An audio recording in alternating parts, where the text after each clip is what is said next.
Él es el diputado George Simion de Rumania y es líder y fundador de la Alianza para la Unión de los Rumanos. Démosle un fuerte aplauso, por favor. Que vivas tú, que viva yo, que viva México. La Rumania es mejor de la Francia.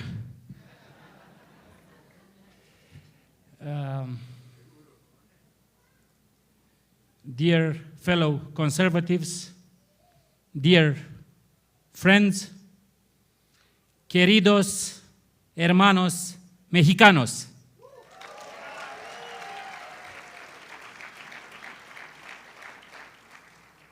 Mi español no es muy bien, ¿no? Discúlpame. Hablaré en inglés.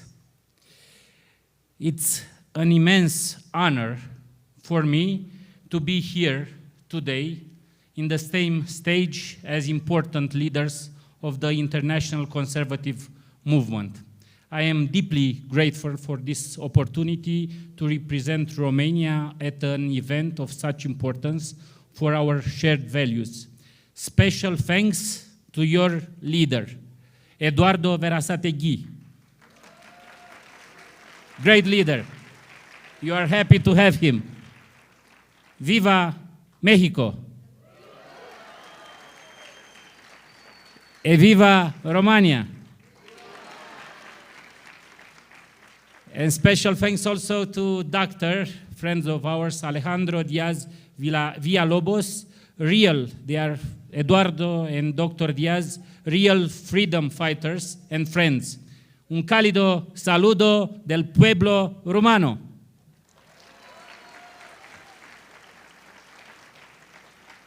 I come from a former communist country. I was born and grew up for several years in communism.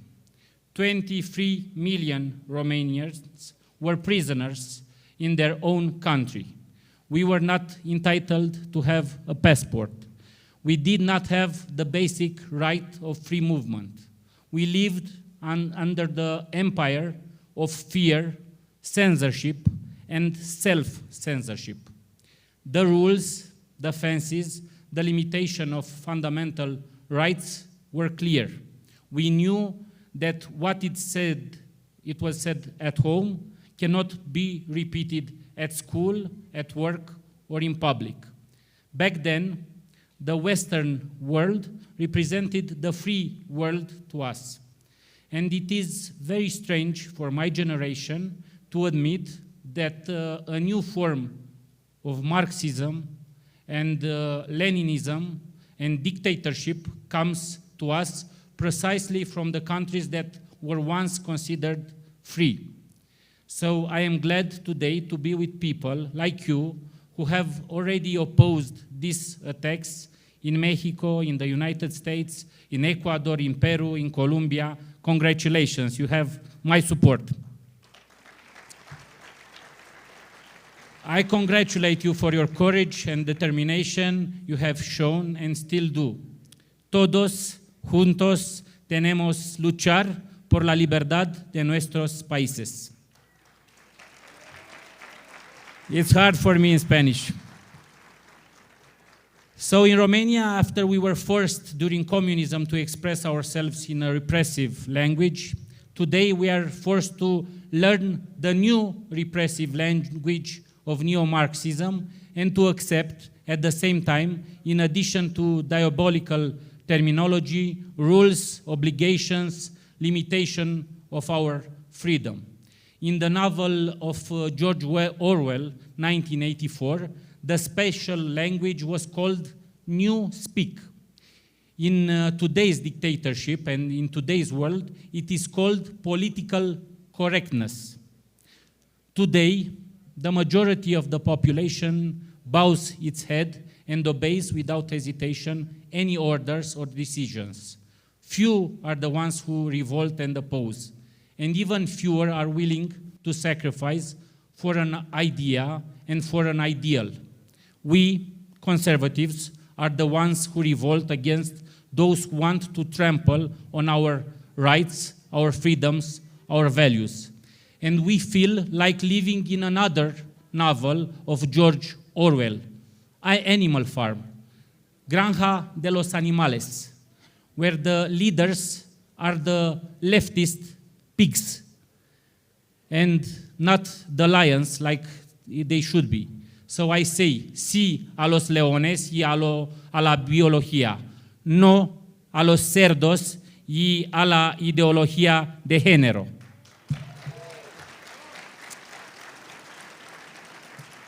Thank you. Gracias. Muchas gracias. The year 2024 is not an ordinary election year for many countries of the world. It's the year of change, the year in which conservative political forces have the chance to stop the momentum of the abnormal policies promoted by the leftist and socialist parties. We live in a world where abnormality is elevated to the rank of international politics, where the fundamental values of our society are under attack from all directions. In the face of these challenges, we must be united and fight for normality, for life as we know it, and for life as we want to keep it.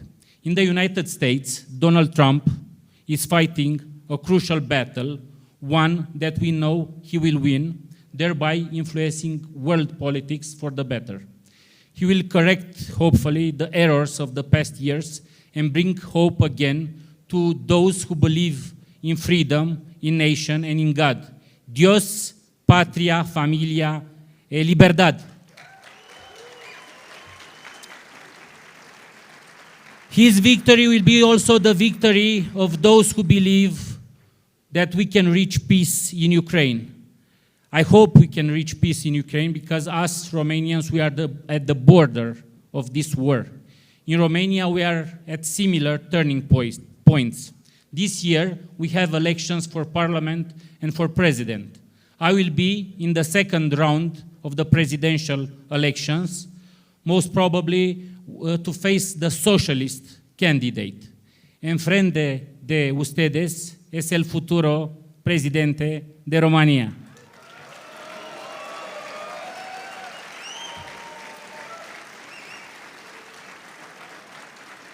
Se necesita un cambio también en México, para México.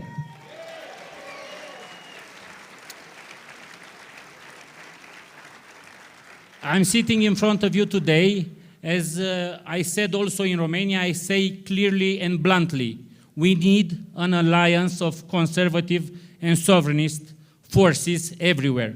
It's time to join our hands and defend our traditional values, fundamental freedoms, life, family, and our faith in God.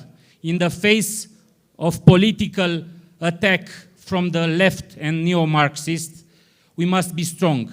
We are the only ones who can defend what is most precious for us: God, nation, family, and freedom. Nosotros, los luchadores por la libertad.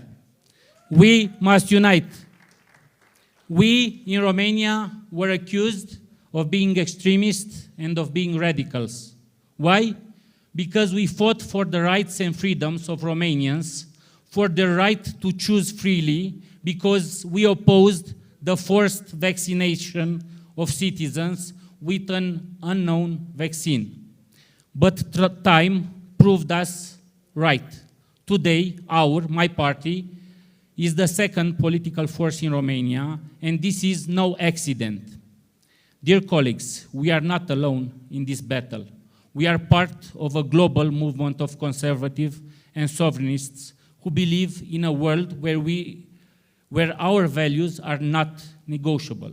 We have a duty to protect what we hold dear, to fight for normality in a world that tries to impose abnormality to us. We have the obligation to undertake a double effort, that of strengthening our own identity and that of defense against internal and external destructive forces. We have the duty to speak the truth and act accordingly to rediscover and impose the good, to promote the beautiful, which resides in our specificity. The future of our nations is played out by us, conservatives around the world. A politician who betrays his people for the sake of some privileges is a puppet of whom nothing but a pitiful memory will remain. Instead, a politician who sacrifices himself for the good of the country will be an effigy whose peers will keep a vivid memory. So I propose to you, let's be fighters, not puppets. Let's build that world of sovereign and free states that we dream of. Let's save our countries.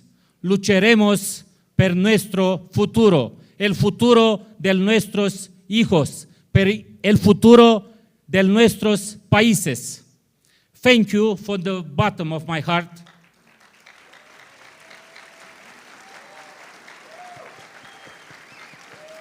Thank you for your immense support and friendship.